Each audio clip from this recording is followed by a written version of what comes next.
behind the net. Centers. Flat. Tries to Clark. Shot. Oh! Rebound! Score! Score! Scores the game winner. At 12 minutes and 1 second of Sunday.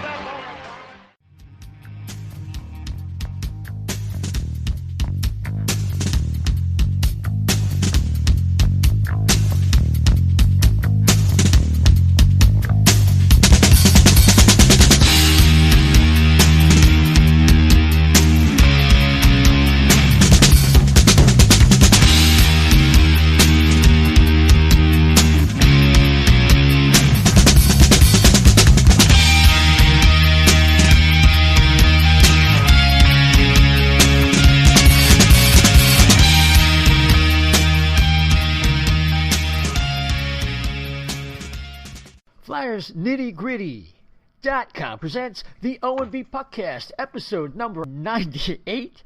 I'm Isaiah, your host, and I'm here with Chef B. How you doing, guys? And, of course, the great Dan Silver. Happy New Year, everyone. Yeah, that's right. Happy New Year. Man, it's on, gentlemen. It is on. The Flyers are at training camp right now, taking physicals. They hit the ice tomorrow. They hit the ice, like hit the beach. No, but they hit the ice tomorrow, and it's like, 12 days of a training camp. Already. It's just crazy. And then the 13th, they play 2 games in a row versus the Penguins, and are off and running. But before we get into that, let's give you a little bit of information. First, a little break from our sponsor. Just remember that FlyersNittyGritty.com is sponsored by Jim Steaks, 400 South Street. Some of the best steaks and hoagies you could ever ask for. Jim Steaks is definitely on your bucket list as one of the cheesesteaks you got to check out. So, and great thing is, if you're nearby and you can't make it, they work with DoorDash, so you can get Jim's fine food delivered to your door. Jim's South Street, Jim Steaks, 400 South Street. And with that, Chef approved. Yep, absolutely. So, all right, the Flyers are in this division called the Eastern Division with Pittsburgh, Washington, the Islanders, Boston, we'll get to them in a second, New Jersey, New York Rangers, and, of course, Buffalo. And it's going to be 8 times versus each team. It's going to be crazy. Let's give you some updates. We're still waiting on the physical, the health updates for Oscar Lindblom, and in particular Nolan Patrick, to see if he's been cleared. Perhaps Jason Myrtetus will help us out with that. So, gents, Joel Farabee, 86 is his old number, 49 for, well, of course, 86. And Sam Moran, out of concern about the Flyers' lack of toughness. So that's something that a lot of the analytics people are kind of poo-pooing, if you will. The Flyers took notice of that. And Sam Moran is moving to left wing because of the depth they have on defense in the organization. The minuscule chances that Sam will be able to make an impact anytime soon on defense. And Dan, I'm going to open with you. What are your thoughts about Sam moving and some of the other things that are going on? I love it. I love it because Sam Moran, he's a first-round pick. He was probably taken a little too high. The Flyers were trying to replace Chris Pronger after that early retirement, and they kind of took a shot with a big, tough defenseman who, obviously being a first-round pick and a high first-round pick, had a lot of hype surrounding him and expectations, and he unfortunately two serious knee injuries. But this guy, man, he seems like such a nice kid. He works his butt off getting back into shape after these rehabs, and then it sounds like he's back in pretty good shape. And the Flyers have so much depth on defense that they didn't think that they'd have a spot for Sam Moran. Apparently Elaine Vigneault came up with this idea, hey, we could use a big boy. What is Sam Moran, 6'8"? He's 6'7" or 6'8". He's a big man, and he is tough as nails. I mean, you go YouTube him, and you'll see a lot of fight highlights from the Phantoms. Just a super tough kid. And it is one of the things that I think the Flyers are missing. I mean, when I watch the Caps and I see Tom Wilson, or I watch Vegas and I see Ryan Reeves, or I watch the Islanders and I see Matt Martin, when you've got a big guy out there who is not just an enforcer but can also skate and play the game of hockey, it makes a huge difference, because people have got to keep their heads up when they're out there with those guys. And it does make a difference when you've got a guy like that. The Flyers have some team grit, but they don't really have a guy who strikes fear into the hearts of the opponent. And if Sam Morin can, get out there, and maybe this will be better for his knees, because when you're on defense, you're skating backwards, you're making tight turns. If he's a fourth line forward and he just needs to kind of like skate up and back, and he's a pretty fast skater, actually, which a lot of people don't realize, but he can skate up and down the wings, bang some people. He's got a little bit of skill, get some fights in. This could be a great way to rejuvenate his career, and I'm all for it. I can't wait to see what happens with this storyline. Yeah, I think the Flyers have nothing to lose here, and like you said, Sam is a pretty good straight line skater. His lateral mobility was somewhat suspect coming out of juniors, and certainly after these injuries, it definitely is. So this could be something that gives him the best chance. Chef? Yeah, I was just going to say, and exactly what you said. They got nothing to lose. It's a pretty fairly cheap contract, and it's already signed. So you already got him under the belt if you can find a way to make it work. I mean, like Dan said, there was a little bit of snarl missing, and I don't think I do think the days of the enforcer are gone, but the old days of a player that like a Rick Tocchet type that can drop the gloves when have to and still be able to contribute on the other side. Maybe Rick Tocchet's too strong, maybe more lines somewhere else down the line. But I'm just saying, there's nothing to lose here, and you've already paid for it, so you might as well try to see if it'll work. Yeah, not only that, it's just that, look, you look back at that draft, what was that, 2013? And there's some other players that we can look back, and even at the time, I just thought that he was overdrafted. If they can get anything to salvage what he could be, and also fill in that role without having to overpay somebody like Matt Martin or somebody who, I think he would fit well with the Flyers and all. I wouldn't be against it if the Flyers had gone in that direction so much. But he's here, and the Flyers have a surfeit, an excess of all these like F9 to F12, F13, 14 players. So throw him in there. Don't overpay a veteran. The Flyers have made that mistake in the past. Yeah. So, just some other quick notes here. Isaac Ratcliffe is not on the current roster. He's a fractured rib. He'll be out a minimum of 4 weeks. And we have some players that are on loan overseas that will stay there. David Kasha, Linus Hogberg, German Rubtsov, Maxim Shushko are going to stay on loan. And Kirill Ustimenko is out 4 to 5 months with hip surgery. So probably why they invited Roddy Ross to the training camp roster. So, we're going to get into a lot of that. Before we get on with Jason, Dan, let me just get some your thoughts about something else coming out of training camp that's compelling right now. So, I mean, there are so many storylines about this team. I guess for me, the most fun one is going to be Nolan Patrick and Morgan Frost, and seeing if one of those two guys can kind of take the third line center role and skate away with it. I think that the team probably would prefer to have someone like Nolan Patrick in that role. And my personal opinion, based on everything I'm reading and hearing, is I think he's healthy right now, and I think he's going to get cleared, and I think he's going to come in, and I think he's going to have a really good training camp. My question with Nolan Patrick has always been what happens when he comes back and he takes that first hit up high, or when he gets that first concussion. What's going to happen?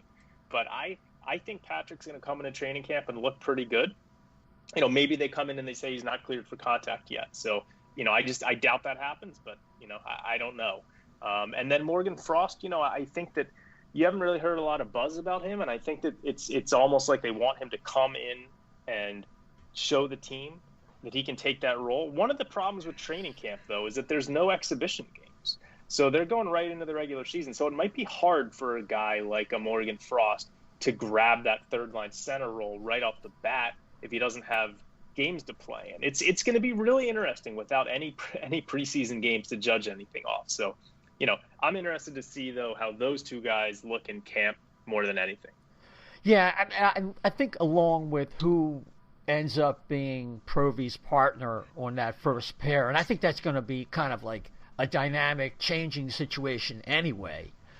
That number 3 center spot is really going to be something to watch because it calls into question. We're going to ask Jason this. We're going to get him on now. Jason Myrtetus. Should the Flyers maybe have kicked some tires on some players like Erik Haula, Carl Soderberg? We'll see. Let's stop it right there and come back with Jason, and we'll be right back with you. We are joined by Jason Myrtetus from the Flyers Broadcast Network. Are we not? We are. All right, terrific. Jason, welcome back to the O&B Puckcast. What's going on, boys? Everything's going on now. Jason. Yeah, it's about to go on. Yeah. So I guess right out of the gate, I think the big question right now is the Flyers are in and taking physicals. Yeah, Sunday was the day of medicals. Everybody gets in, and they got to go through, evaluating them head to toe, and make sure all the appendages are attached, and a little bit of fitness testing, although a little bit less fitness testing because of the new agreement. But everybody's reported. They have no outstanding players that are unaccounted for with a contract situation, RFAs or anything like that. A couple guys, Isaac Ratcliffe's out a month injured, but other than that, everybody's reported, and they'll get on the ice tomorrow, which is great. Yeah, it is. And then we were just talking, you're on with Dan Silver and Chef, as usual, and we were just wondering, like, the big compelling storylines right now, and two that come to mind were the health of Nolan Patrick and Oscar Lindblom, and the resulting competition on the third line, and hopefully one of those guys can grab the reins, and also who's going to be Ivan Provorov's running mate on that first pair. Yeah, I mean, I think the Provorov and the top pair right D-man is going to be an interesting one. And from what I understand, Chuck Fletcher mentioned it in his availability with the media, and he mentioned it when he was on with me on Flyers Daily, that there could be rotating players in that role, at least initially, to see kind of who fits, what works, what doesn't work, and also rotating fit in game for certain, depending who the opponent is. If you have a bigger body guy, on the top line that you're trying to shut down, and you want to, match up Provorov's pairing against, and you need some size, you're going to go with a guy like Phil Myers. In other situations, maybe you go with Eric Gustafsson, who's played the right side, even though he's a left-handed shot, and played the right side with Duncan Keith. So there are a couple of the options. I think all said and done, it's probably going to end up being Phil Myers, unless it just doesn't work aesthetically, and those two just don't work well together. But that comes at a little bit of a cost because of the chemistry between Sanheim and Myers. It was evident last year, and those two really excelled together. So when you move Phil Myers to that top pair, you're maybe in a way weakening your second pair. So how it plays out, I think Phil Myers is going to kill some penalties this year as well with the loss of Niskanen, which I think will be a big thing. But to your point about, Nolan Patrick's one of obviously the big storylines because he hasn't played a hockey game in 1 year and about 276 days, I believe. It's been since August 2nd, 2019 that he's played a game that mattered. So there's a lot of different variables. And, is he healthy, number one? Can he take contact? We'll find that out. And then the other part of it's going to be how rusty is he? How much does he have to knock off before they're ready to put him into a game? Or if he's healthy and goes to this 10-day camp, is he ready to play games immediately? And then, kind of see where he kind of measures up after missing that much time. But that's a big question, and a lot of things pending that question. There's a lot of variables depending on whether he's good to go and be that third-line pivot or if he's not. So, including making the team for a player like Morgan Frost right out of camp. Yeah, absolutely. And before we turn to, I'm going to give Chef a chance next. Just, do you think the Flyers should have taken a flyer, so to speak, on players like Eric Haula, Carl Soderberg, Brassard? Players that can play on the wing, but that give you kind of like a little bit of insurance. But some of these guys just signed for nothing. Really, they're cheap due to the market. Yeah, I mean, the market's so depressed, and it's obvious, between, the not only the allocation, the AAV on these contracts, but also the term. And there's a lot of variables going right now, obviously, with the pandemic and a flat cap, and with the players not opting to defer more money or escrow more money, the flat cap could be a little longer than we thought. And I think they'll come up with some kind of agreement on that after this season, but right now wasn't the time to do it, and the players didn't want to give, so I understand. But with that said, no, I'm fine that they didn't do it because, I mean, you have young players that are trying to make their way to the NHL. Guys like Nicholas Aube-Kubel had a great year last year. He's on an ELC. You look at a guy like Connor Bunnaman. You're fine with those players, I believe, and just bringing in more bodies blocks the opportunity for some of those young players as well. I think they have too much down below to start blocking spots with veterans. I mean, if you want to do a PTO, okay, but I didn't really see them in a situation to sign one of those veterans that wasn't going to be a real difference maker on the top six forwards to really make it worth bringing them in and kind of going in that direction. Plus, you're going to go into the season with cap space, and cap space grows during a season, especially a shortened season. It grows in the sense that you have 2.5 available now, but if you get to the midpoint in the season and you still have that 2.5, now it's basically you can sign a $5 million player. So that's something that should they see an area that they can strike, make a really good hockey trade, take advantage of the situation and the cap space they have, I'm sure Chuck Fletcher would absolutely consider that. Gotcha. Chef? Well, you kind of sort of answered my first question. I was going to say, isn't it about time that they found out how these prospects are going to roll? I mean, that was my one question. My other question is from what you've seen or heard of anything, is JVR going to be any different this year? It seemed like at the end of the playoffs there, he kind of, I don't want to say change his game, but he changed something. He seemed like he had a little more pep in his step. Maybe it was a change in something. I was just wondering, was it anything that you noticed? Well, the change came when they healthy scratched him, and it was embarrassing, right? For a player. So. Yeah, I mean, a former 30-goal scorer in this league and a guy that, he doesn't expect to be healthy scratched. And, when you sign a player to that kind of dough, $7 million, you certainly don't want to scratch that kind of player. But, Alain Vigneault doesn't care what you make. There's accountability for everybody to play to the peak of their abilities. And he didn't feel like he was doing it. And, so he put him in the press box and made him watch a few games. And for a guy like JVR, he's got to use that motivation not only in when he came back last year, but when he comes back this year. Because nothing's going to be handed to him. This coaching staff has made it really clear that accountability is across the board, no matter what you make, how many years you've been in the league, what you've done, or what you can do. None of that matters to the coaching staff. And this year in particular, I talked to Alain Vigneault about this just a few days ago on Flyers Daily. He's going to put the lineup on the ice that gives him the best chance to win. You have 56 games, and by virtue, they mean more. Every game means more. Now, you couple the fact that there's less games, and then you couple it with that they're going to play the teams in their division all season long. Every game is a 4-point swing with that team that you're playing. And unless, obviously, you go to overtime, and then it could be a 1-point swing because of the overtime loss point. So they're in a situation, and a guy like JVR is going to have a more consistent, a better year. I think that when he initiates contact early in games, he gets into the game more. Now, he's never going to be confused with a big hitter or anything like that. But when he plays a little angry, I feel like he's into the game more. I don't know how he's going to go about creating that or manufacturing that part of his game, but he needs to.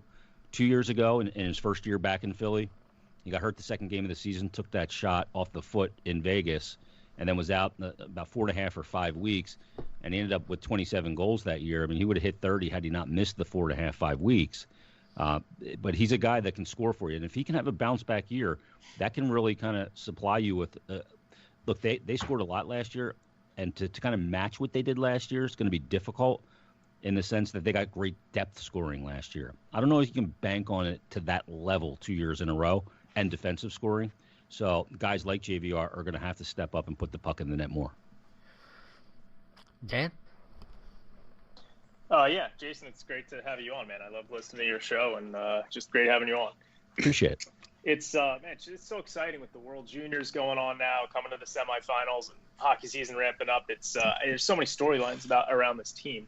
One of the questions I have is that, to me, third line center is kind of like the most interesting of all of the pivot points that we're going to be seeing, so to speak, coming up at the beginning of the season. And like you said, it's a shortened season, so it's going to be important to get out of the gate strong.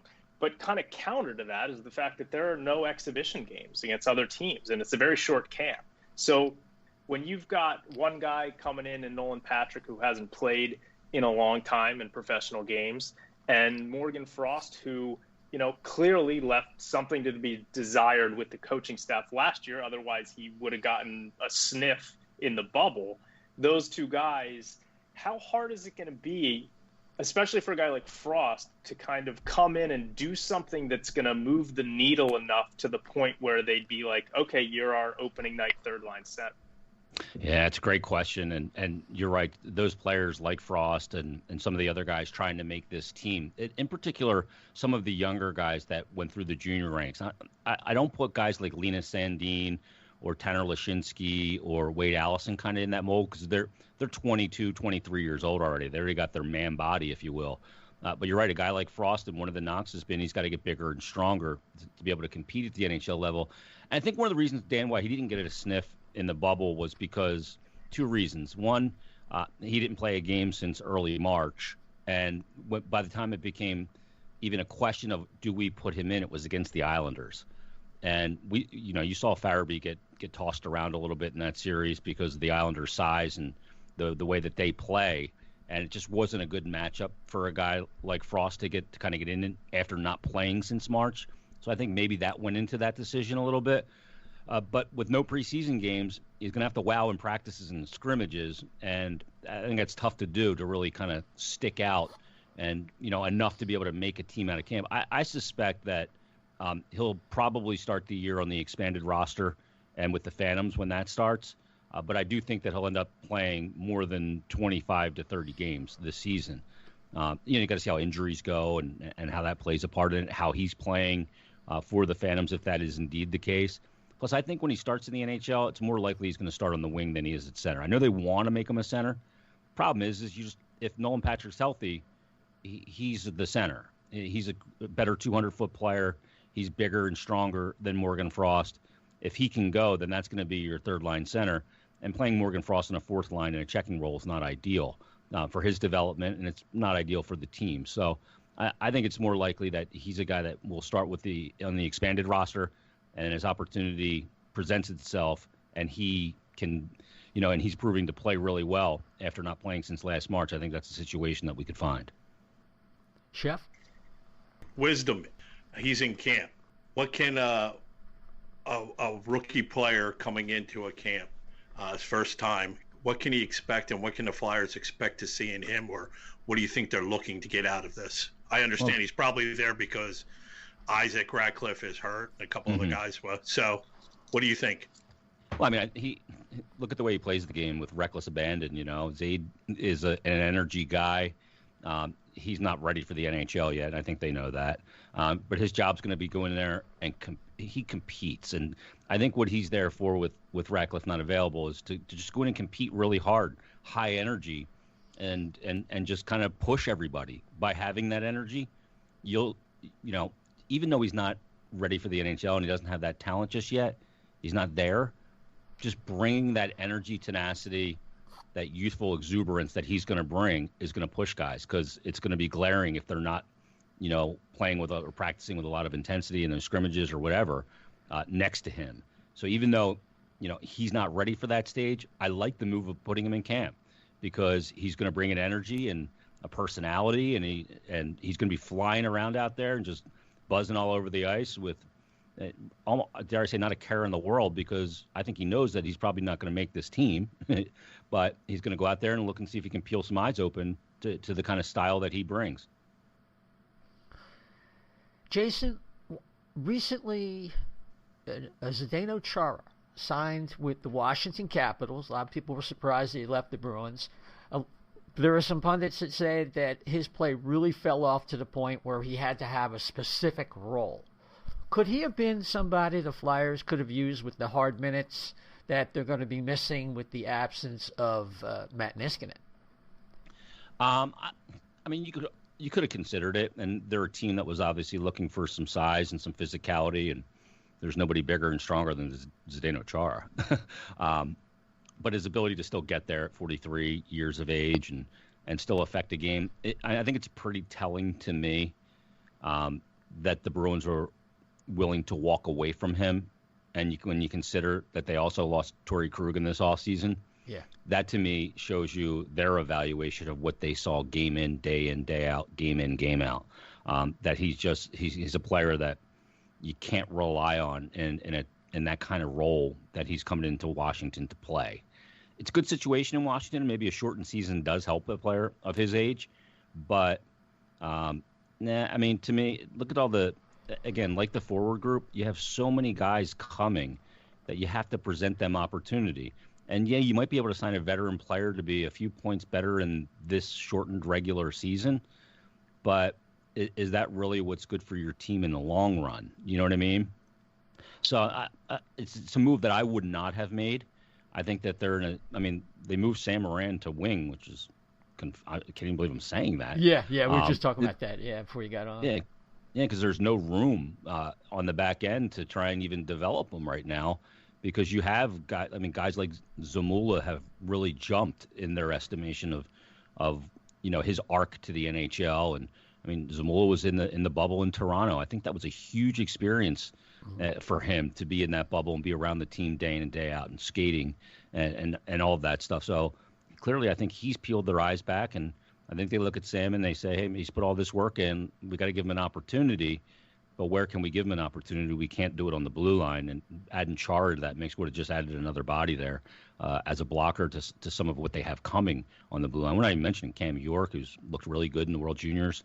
There's a lot to consider here about kind of bringing this next group along and not bringing in veterans just because they're veterans. And while on paper they may seem like they've accomplished more, obviously, and they may seem better suited maybe for a regular season, but in the long run, getting these guys more experience and more reps and more games at the NHL and AHL levels really is what's going to make the difference for them.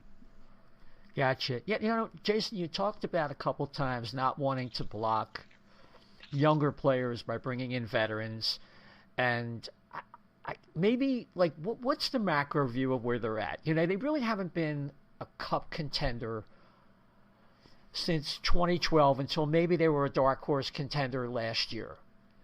Where are they at in their timeline when you have Claude Giroux bristling at questions about his age recently with Sam Carchidi, and when is it, in the words of Ron Hextall, go time? And with some of the holes that we've identified, and you've spoken on your fine podcast, Flyers Daily, they're kind of betwixt and between, and I think the Flyers fans are like, hey, when are we going to see that move that's like, hey, we think we can win now? Yeah, I think with all that's gone on in the past calendar year from, last January until now, the trade market's been a bit different, obviously, with the pandemic and the flat cap, to where, the most valuable commodity in the league right now is cap space. It's no player. It's not Connor McDavid. It is cap space. And having it is paramount to really, once this season gets underway, and reevaluate where you are. First of all, they want to go into this season and know that they are what they were last year in the regular season. It wasn't a flash in the pan. And once they figure that out, then they go, okay, where are we now? Where can we upgrade? And what's available to fill the areas of upgrade? And how do we make the best deal to maximize the return on the money that we do have? And then you have to also consider, obviously, the RFA contracts that are coming up with Carter Hart, and there's other contracts that they're going to have to deal with over the next couple of years. So you have to play the long game here a bit. So looking at it that way, you got to figure out, once they get into the season, if they feel like goal scoring is an issue, or they need to go out and get a pure goal scorer, then you can still go out and try and make one of those deals. I think that there's some interesting names that have obviously been thrown around, and I think that a lot of these teams, especially higher ticketed players, are going to look to deal in season, especially as we get to the trade deadline with this year. So I like the situation that they're in. As far as their arc kind of goes on where they are in this era, I guess, of Flyers hockey that started with Hextall and is now being run by Chuck Fletcher. I didn't look at them last year as a legitimate cup contender, even after the great regular season. I just thought they needed to get into the playoffs, have a little bit of success, and then find out what it's like to have the bad taste, which they ended up having in that Game 7 loss to the Islanders. I think in the NHL, you have to go through that before you can overcome that. So they took care of that last year. I look at their window right now as open, but it's not wide open. Could they go and win the cup this year? Yes, you can't say definitively they can't, but I can't also sit here and say that, they're a team that's the favorite. I think there's other teams that are in better position than they are. And a lot of that is all predicated on these young players. What are the young players that went through the playoffs last year, either for the first time or struggled last year? How are they going to react to it? And what did they learn and what did they do in the offseason that they're going to take forward to make them even better players? How players react to the playoffs for the first time is incredibly intriguing to me. Guys like Phil Myers, Travis Konechny didn't score in the bubble. How's he going to – is he going to come back even more motivated? And he led the team in scoring last year with 24 goals and 61 points. What's the next step for Travis Konechny, where he was an all-star last year? That's what you have to see, and then you couple that with the veteran players and what they still are able to give this team, albeit it's kind of a changing of the guard period as well. So what's Couturier? He struggled in the bubble. Is he going to be back to the Selke winner that he was last season, and how great he's been the last 3 seasons? Once you have the answers to those questions, then you can identify with more recent knowledge and data where you need to upgrade. Doing it in the offseason and maybe overreacting to the bubble I don't think would be very prudent. Gotcha. Dan? Yeah, so, one guy I wanted to ask about, just if you've heard anything or what your thoughts are on the role, and this is a guy that's kind of been talked to death in Flyer circles, but, how much of a chance do you think Shane Gostisbehere is going to get to kind of reclaim a top 4 role on this team and a legitimate power play spot? Boy, Dan, you did not ask an easy one. This is like the $1 million question, isn't it? Because he's, Dan, he's an X factor player, right? When he's going good and he's dramatic and he's a guy that can change the complexion of a game when he's playing, first of all, 100% healthy and confident. And you see it in his game like immediately, right? When he's got his mobility and his shiftiness as a skater, and then when he's got confidence piled on top of that, he's a guy that's dangerous when he's on the ice at all times. Not only his ability to stretch the ice and that shot, and obviously on the power play as a trigger man, and kind of running the point on that power play, he can be really dramatic and make a big difference. But now we're coming off 2 bad seasons, a couple of injuries to boot. I think he's really at a crossroads in his career here right now. But you got to wonder about the opportunity that he's going to get, and who's that opportunity going to come at the cost of? So his camp's going to be a really interesting one to watch to see where his game is. Of course, he got back in last year. I thought he played his best game of the season on March 10th when they played the Bruins, the first loss after 9 games, but the season was put on hold after that. And then he played a little bit in the bubble. I don't think he really had his game dialed back in. So where he is, I don't know.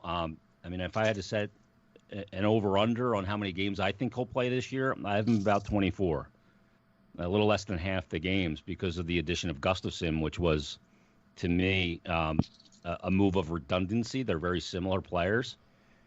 Not great defensively. It's not what they're known for, but they can certainly stretch the ice and jump up into the play and contribute offensively. So I think ideally it would have been a trade scenario for Chuck Fletcher, but with the trade market and the cap hit for a guy like Shane Gostisbehere, it wasn't the time to do it. Maybe he can build some value and make a deal that involves him at some point. But I mean, I'm looking at 24 games that I think that he'll appear in if he's healthy, and you have to see what he does. If he comes in and he performs great, then he's going to play more. But I almost don't see a top 4 situation for him either.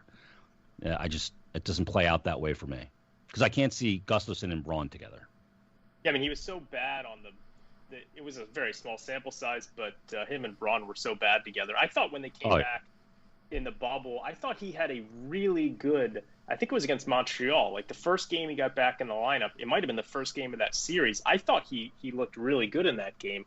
And then I think it was the next game, they kept him in the lineup and he was with Braun and they were just a complete dumpster fire. Yeah, those two don't work together at all, do they? No. So it's like, it almost seems to me that it's either like a top 4 role or maybe him and Haig on the third pairing. But I mean, he has so much potential because I still don't love Ivan Provorov, on the power play, and they've got to find a way to fix that power play. Whatever was going on last year, they got to kind of figure that out. And I still think he's the best power play defenseman on this team. Yeah, I mean, he's the guy that certainly has the most experience, right? I mean, you look at the power play last year in the regular season. I think they were 8th in the league last year on the power play, if I'm remembering this right. No, 14th on the power play, and they clicked at 20.8% last year. Good, not great, right? But in the playoffs, it was an absolute disaster. And part of that is just, how playoff hockey changes. It's so much more protect the house and less risk and detail oriented, and they just never got it going, and that they seemed reticent to make any kind of structural changes to it that really would have, maybe worked some wonders. But, you look at him, and you're right, I don't love Provorov on the power play either. I think that's an area of the game where, he could be on PP2 and you get him a little bit of a blow because he's going to eat up so many 5-on-5 minutes and defensive zone start minutes that he's going to be out there a ton. So Gustafsson, you got to see how he kind of is on this power play. He's a guy that can run a power play as well. But, I mean, Sanheim, is that a consideration to run PP1? I don't love it, but I got to see it first. He may have more offensive upside in terms of passing and dancing the blue line than Provorov does, but he doesn't. Yeah. He doesn't quite have that huge booming shot from the point. So it's No, it's Phil like Myers no perfect does. Answer. Yeah, Myers has got that bomb. I mean, that thing's big and heavy, So that and he scored the overtime one against the Islanders from the point. I mean, I don't know. That's an interesting decision, but you're right. They have to have a good power play. They have to index their special teams like they indexed them last year. 14th on the power play, 11th on the PK. If you're going to be a team that takes a step forward, you got to be as good or better in both of those rankings, in my opinion. Yep. Yeah. Jason, I was just thinking about their power play. One of the things they were doing before with Nolan Patrick when he was playing, they were doing more north-south, behind the net stuff, and just kind of mixing it up a little bit. And it just would add another dimension that they could really use. What takes away, predictability. They became really stale and predictable the year prior, and it was Wayne Simmons down low, and or James Van Riemsdyk, and they started to get a little bit more creative this season. Then when they came out into the bubble, they lacked that creativity, and you got to look at. To me, you have to have Giroux on the left half wall. That's putting him anywhere else. It kind of limits his ability to affect the entire power play. But if it's not working, you got to change something. But I like working it down low. I really do. I like working from behind the net. I think you have some players that can work behind the net, including Lindblom. And I will tell you, from a goalie perspective, it's hell when the puck's behind the net and we're below the goal line, because you're in a situation where you're, keeping eyes on that puck, but you can't see what's in front of you. And you have to rely on your your defensemen and everybody really to make sure that they got their man, because you're hoping they do, because you can't see it. You take little peeks here and there, but playing behind the net is one of those things that really is tough on a goalie. So it's an area I'd like to see them incorporate. I'd like to see them incorporate that Scott Hartnell trigger position a little more that we saw years ago, where Couturier can be on that kind of top of the circle and you can feed it out of the corner or down low to him.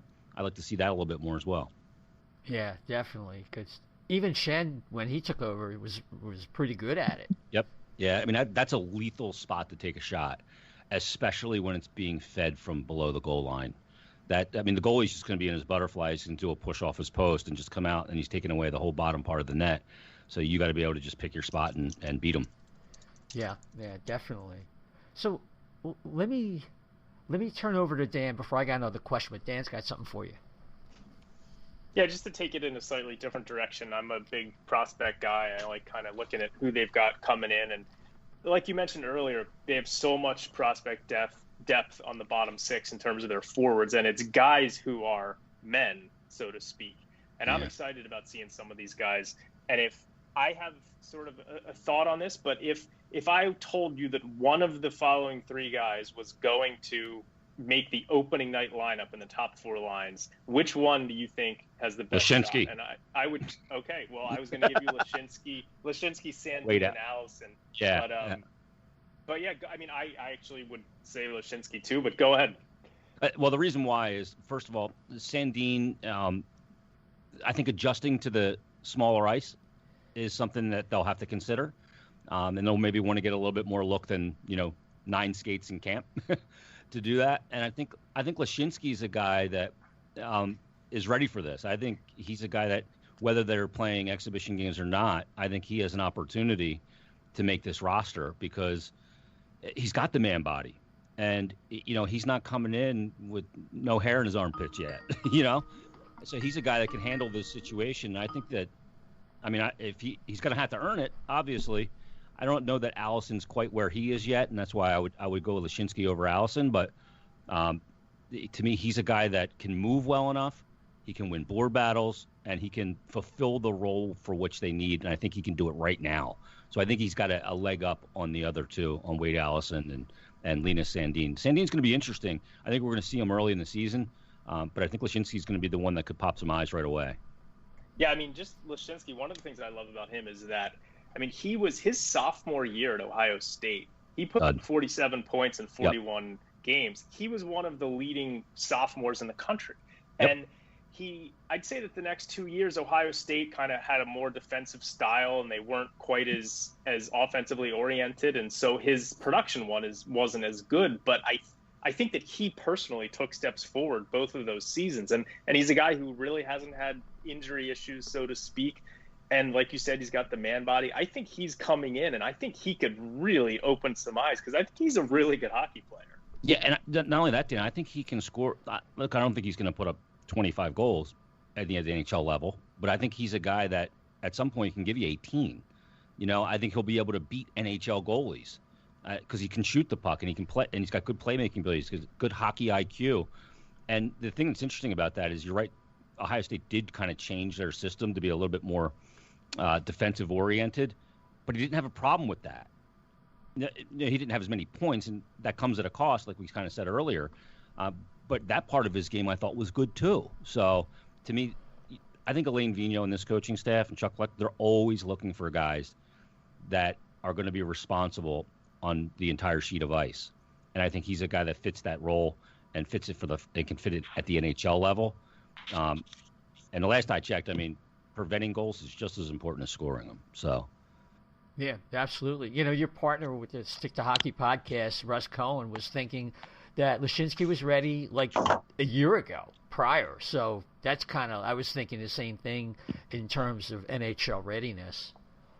Yeah, I think he's a guy that'll be a good forechecker too, right? To me, that's the guy. I think he's just ahead of the other guys.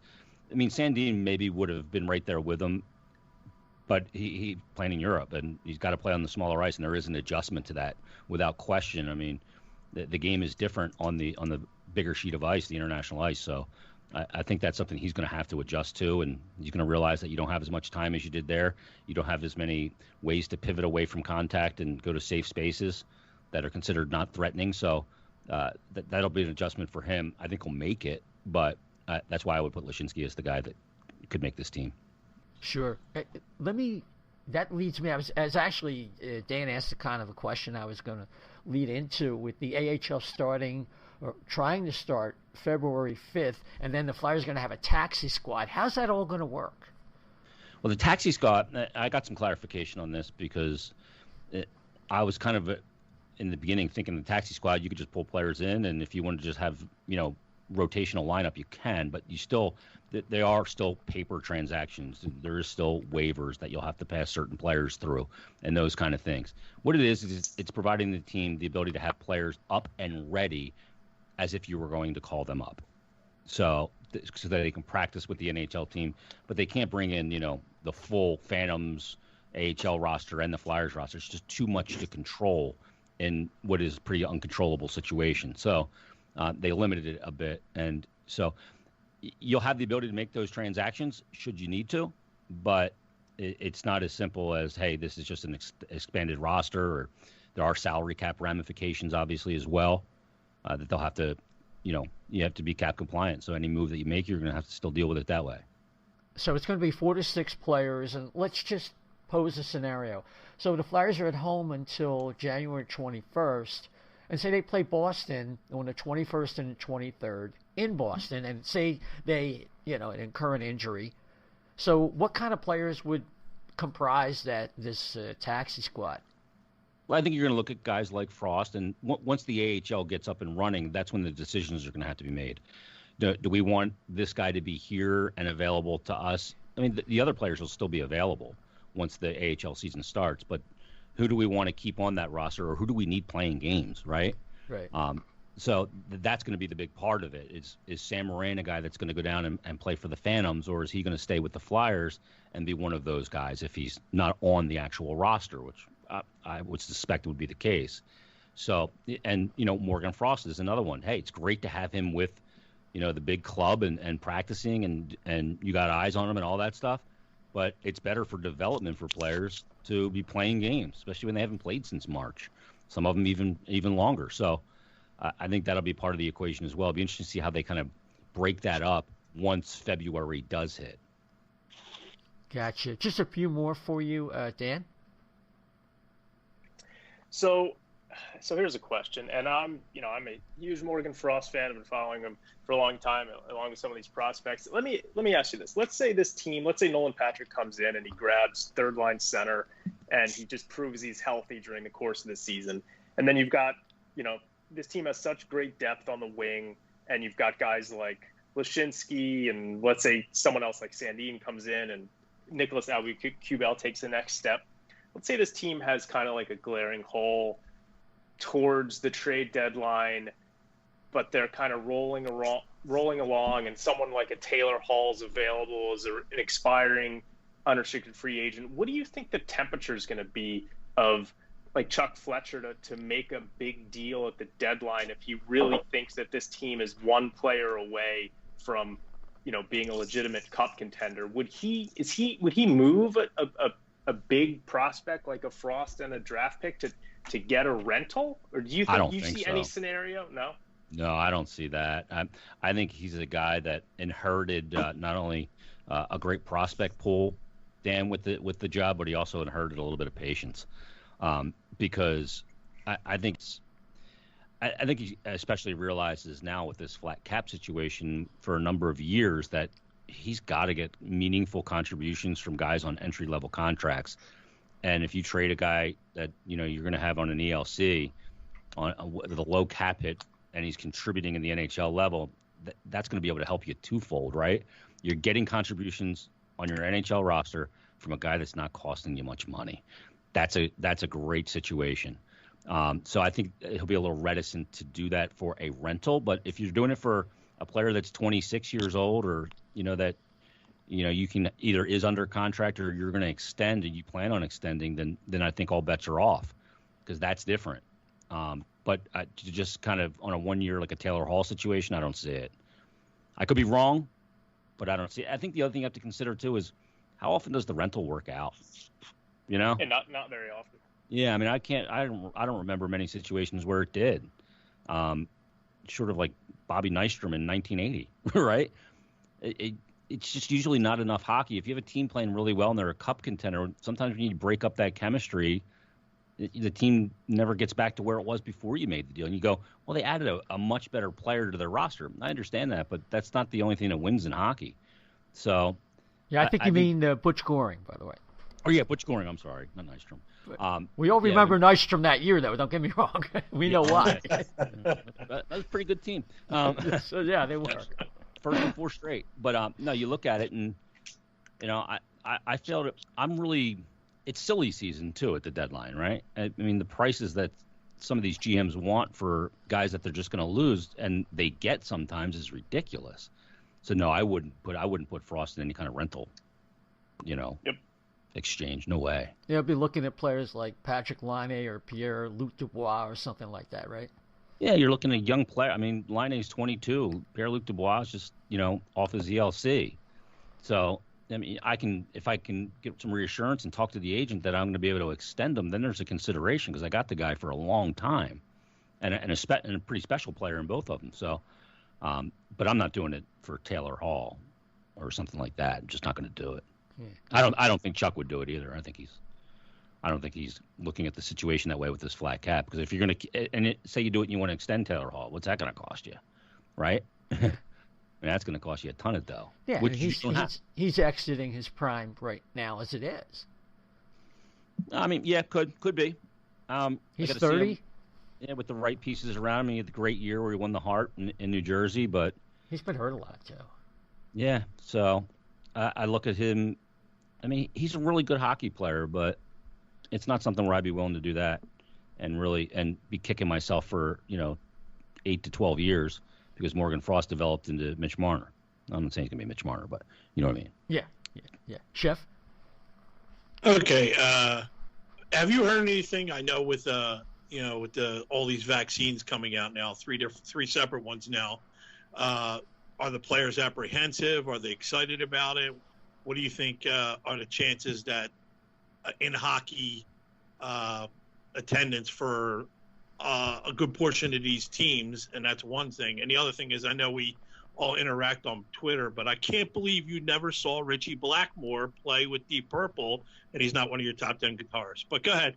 I'll get to the vaccine part first, but I haven't really talked to any players about how they feel about the vaccine or anything like that. I mean, the best I can think of is that once vaccines go to the general market, and I think there'll be a marketplace where, teams or leagues can buy them. Not until all the at-risk populations are inoculated and vaccinated. Will they do that? That'll be a horrible look, right? Right. But I think once it goes to market and anybody who wants a vaccine can get it, I think that the league will do that and, kind of get the league vaccinated. And unless, players are just like people.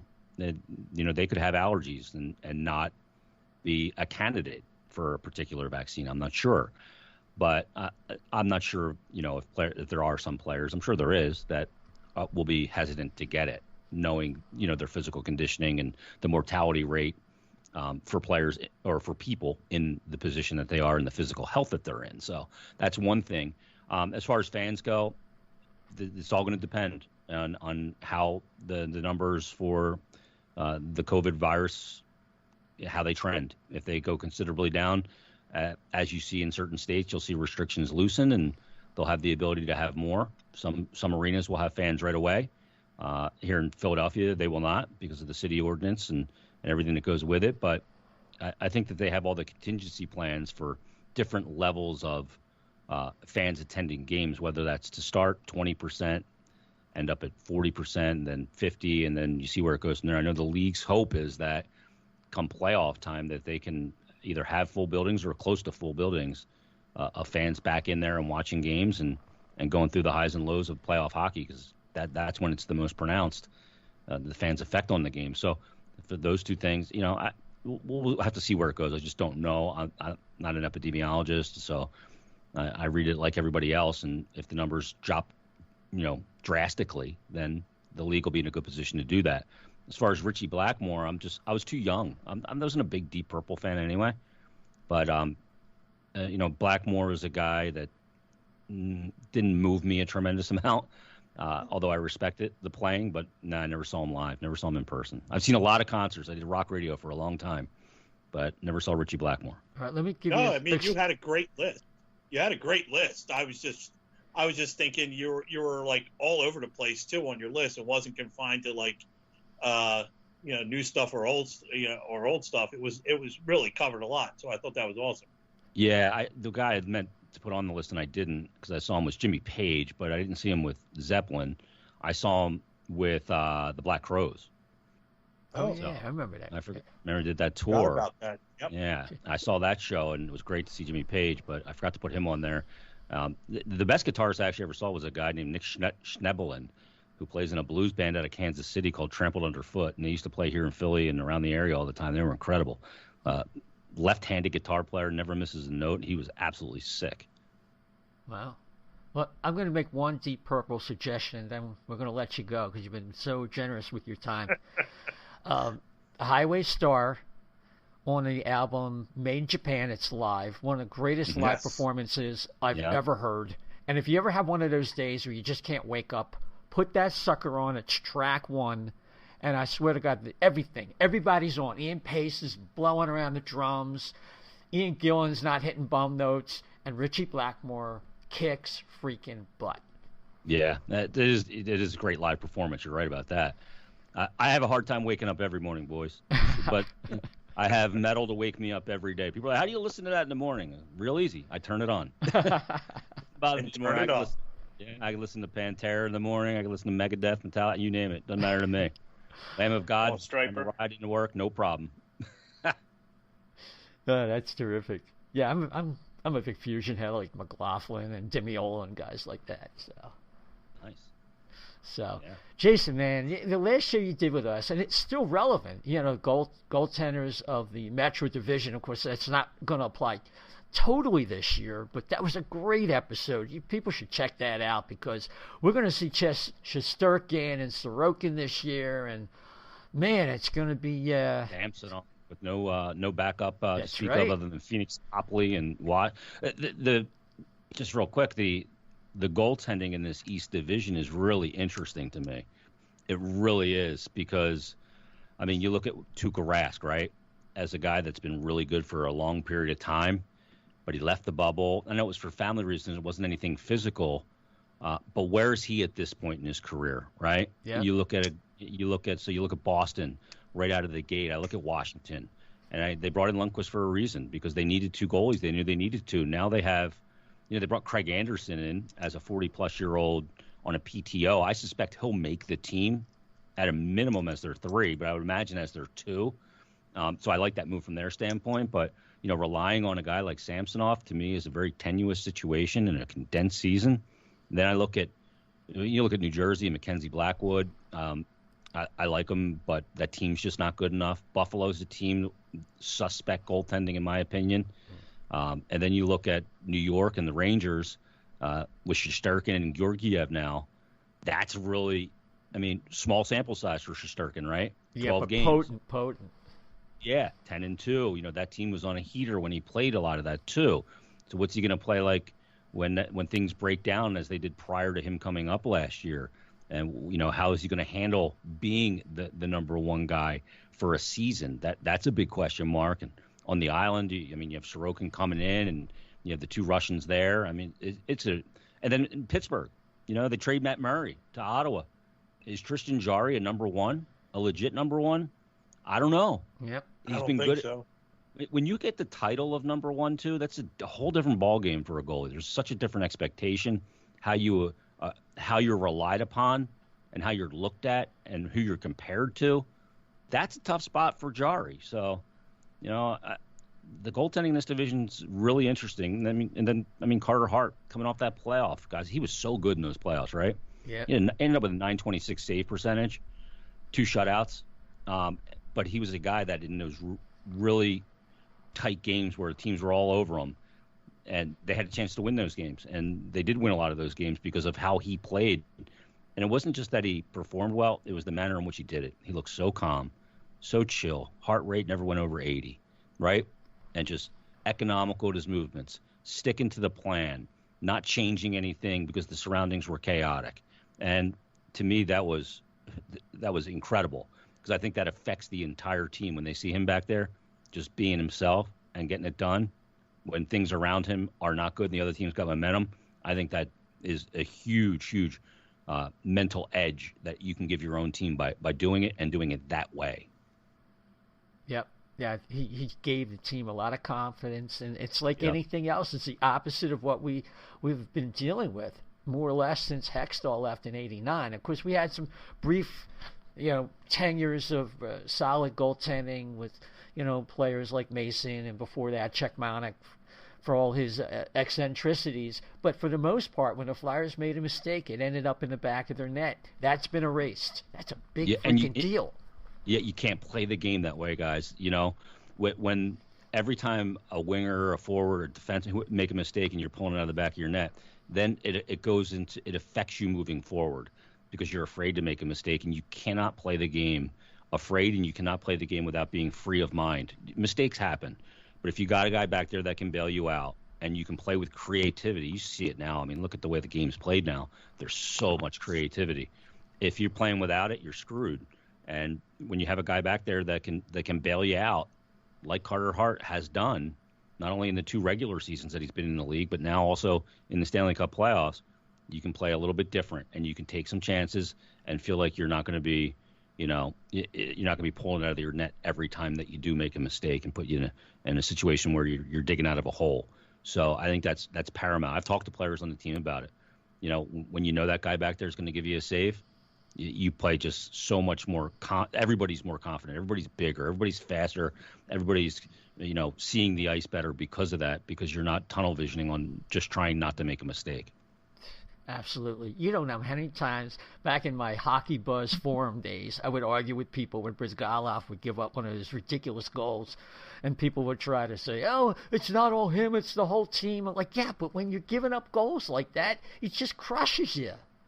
Yeah, I mean, look, every goalie's going to give up some bad goals. It happens. You just read the play wrong, whatever, And look, goaltending is a product of its environment. No doubt. Yeah, I mean, people look at it. It is the last line of defense. It's a man on an island, but it is absolutely a product of the environment. And you look at, you can't judge goalies equally on, save percentage or goals against average. A lot of times, because not every shot is created equal. Some teams give away, give up too many odd man rushes, prime scoring chances, or give up, too many cross the slot line passes, moving the goalie laterally, post to post. So those things have to be weighted into how a goalie performs. And you look at how Hart's performed in all these different areas. The high danger chances in the playoffs, he led the NHL with a .982 save percentage. Let's talk to Steve Valiquette, who measures all this stuff with ClearSight Analytics. And in those situations, clear-sighted shots and layered screens, he led the way in the NHL playoffs with the highest save percentage in those situations. Now, why is that? Number one, because he's very economical in his movements, and he's a beat-the-pass goaltender, a guy that, when he wants to be there waiting for the shot when it's taken. And when you beat the pass, it looks like it's an easy save, but it's not. It's just because he read the play right and got there. And because of his technical abilities, he doesn't have any wasted movements to get there.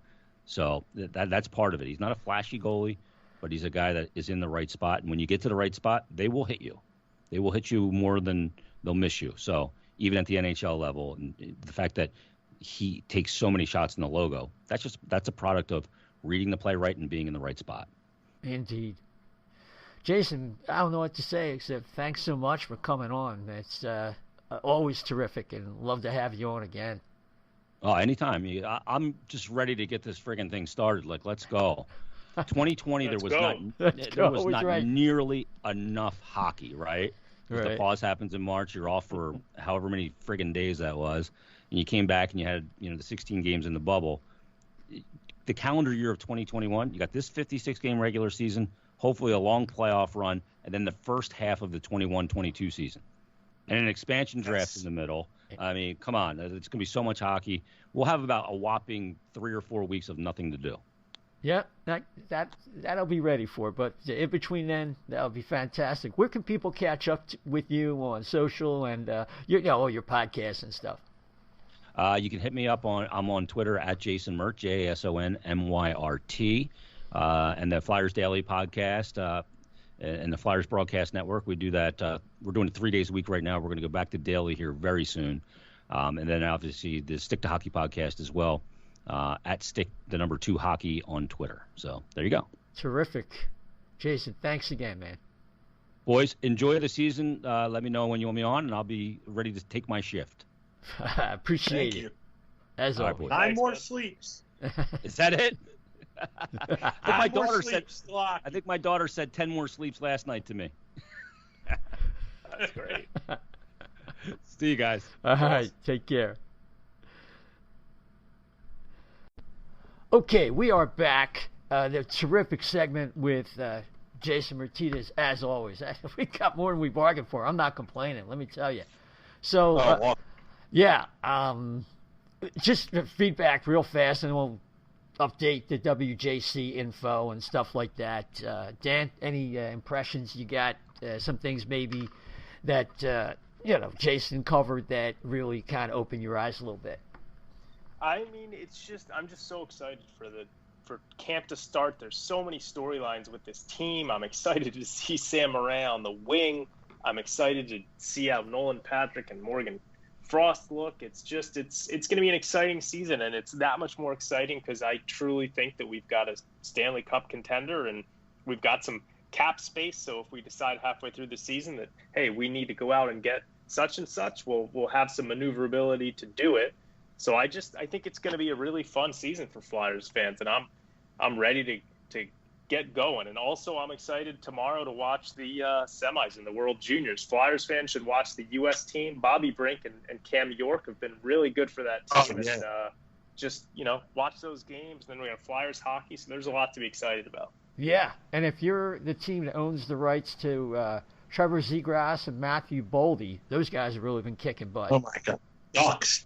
Don't Ducks have Zegras? Yeah, I think Ducks have Zegras and the Wild have got Boldy. Yeah, those guys have really stood out. I'm not the only ones. I've been happy with Brink and York. York is with York, it's kind of deceiving because what he does is so efficient and so simple. Yeah. But I didn't get a chance to watch too much of the game last night. But they have advanced. Brink's reminded me of Keith Jones, man. I'm telling you, he's got a high level of talent and skill, but the goals he's scored and created have been within a foot of the net. Like he's getting his nose dirty. Like I'm telling you, Flyers fans are gonna love Bobby Brink, and every time I watch him play, he reminds me of Keith Jones. Keith Jones, he's got a little bit more native skill, but Keith Jones was a really skilled player, man. He was a good player, and when he was a fit on that Lindros line, he didn't look out of place. So no, I agree with that. Chef? I think with Brink too, his forechecking has been stupid ridiculous.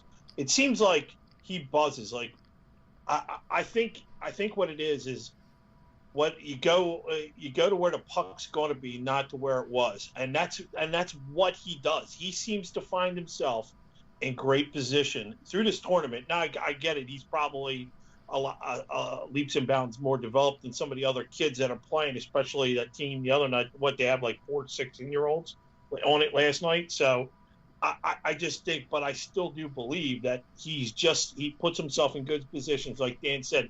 He's a freaking hound around the net. Every time he was there, he dragged 3 people with him. That's how much he was buzzing around the net there. So I just thought they're a pleasure to watch. The USA team is so much fun to watch. I look forward to the next game too. Yeah, I don't know if anybody's going to beat Canada, but you get an upset. That depth that they have is unbelievable. But check that out. Was that tomorrow night, Dan? Yep. Mm-hmm. Yeah, so check that out, and we'll come back with you next week and have a season preview because it's is it next week? Wait, it's the 13th. So no, it's the week after. So yeah, I can't keep track. Everything's happening No, it's so fast. next week.